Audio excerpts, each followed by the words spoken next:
Clement is gone. Rangers are once again in the headlines, this time not because of the potential takeover, but because Rangers have finally sacked Philippe Clement. In today's video, we will discuss some of the fallout from the decision the board has made to part ways with the Belgian. We will look into this today whilst going over all the latest Rangers news from the last 24 hours. There is so much to discuss in today's video.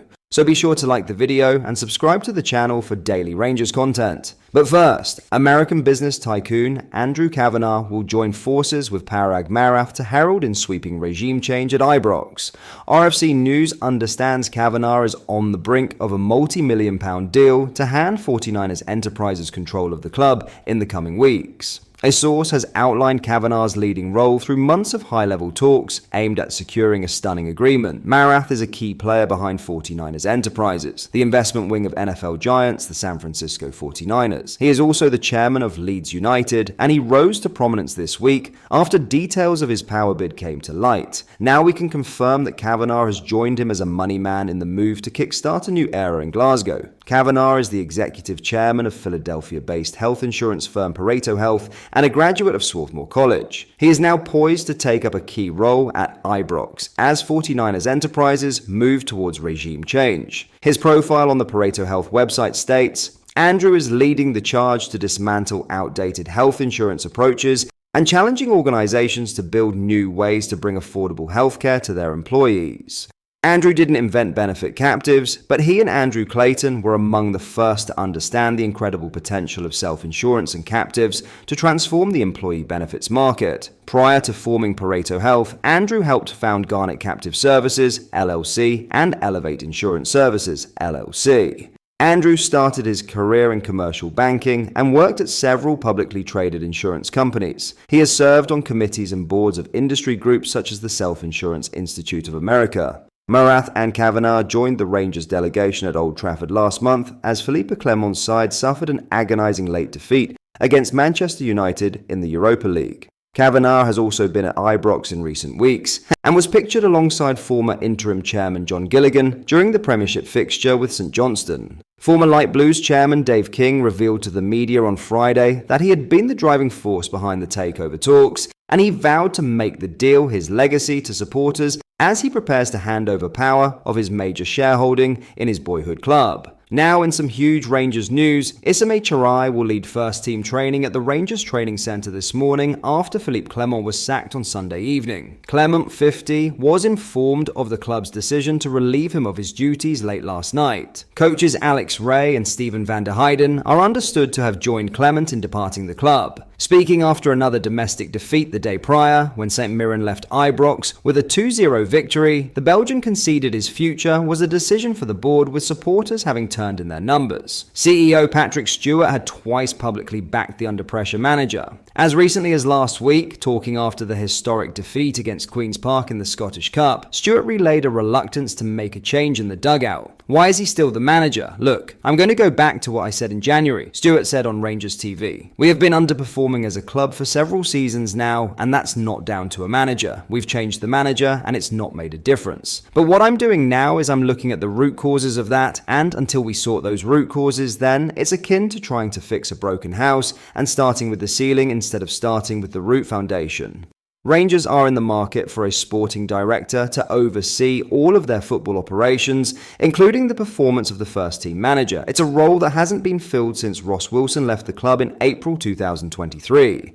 RFC News reported back in November that Niels Koppen's promotion to technical director was a middle step to further executive change at the club.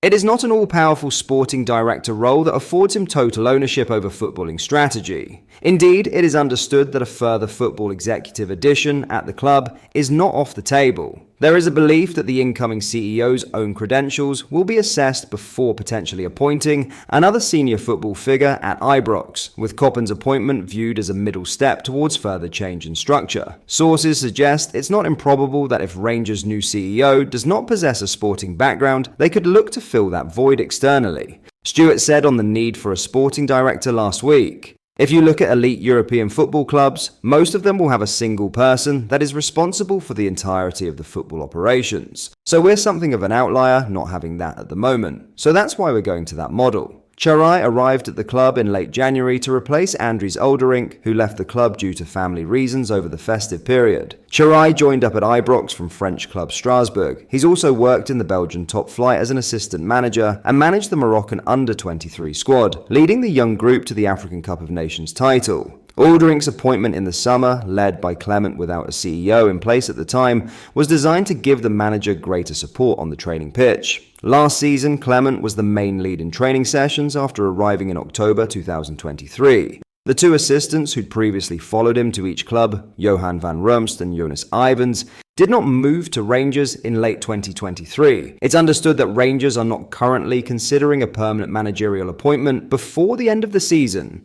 They are believed to be working on an interim coaching team, with Alex Ray and Steven van der Heijden set to leave the club with Clement. Staff and players were only informed of the club's decision to part ways with Clement late on Sunday evening. An external review of the football department, conducted by New York-based Sportsology, remains ongoing while American franchise the 49ers continue talks to buy a controlling stake in the club. The club are also in the market to acquire a sporting director, and while Stewart expressed that the club would wait for the right option and not rush the appointment last week, yesterday's news changes the urgency of the move. Finally, Russell Martin is reportedly in the frame for the vacant Rangers job, according to a report. Philippe Clement was last night sacked by the Scottish Premiership giants. The Belgian was relieved of his duties by the Ibrox board following Saturday's dismal 2-0 loss at home to St Mirren. Rangers will make the short journey down the M77 on Wednesday night to face Kilmarnock, with a caretaker manager in charge of the first team. It is expected that either under-18s coach Kevin Thompson and or Clement's number 2, Isami Charai, will take the team for the game at Rugby Park. Moving beyond that match, the Scottish Sun claims that former Rangers defender Russell Martin is in the frame to take over. Martin, 39, is out of work having lost his job at Southampton earlier this season. The report states he's being considered as a serious contender by key figures in the Ibrox boardroom following Sunday's dismissal of Clement. A club statement yesterday confirmed Rangers Football Club can confirm it has tonight parted company with men's first team manager Philippe Clement. The club would like to put on record their sincere thanks to Philippe for his hard work and dedication during his spell in charge. A further update from the club will follow in due course. What do you make of this? Despite Russell Martin being relieved of his duties earlier on this season, we've got to look at the bigger picture. 1, he's a former Rangers player, meaning he'll have a better understanding of the club than a lot of candidates. 2, he was a solid championship manager for Southampton, he played a confident and positive style of football, and found good success with them. And 3, the Premier League is a completely different level to the Championship and the Scottish Premiership. The majority of football managers will get sacked from a Premier League job. It doesn't make them a bad manager. But what do you think? Let me know down below. But that is all for today's video. Thank you for watching. I hope you did enjoy. If you did, please drop a like on the video and subscribe to the channel for daily Rangers content. Thank you. I'll see you in the next video.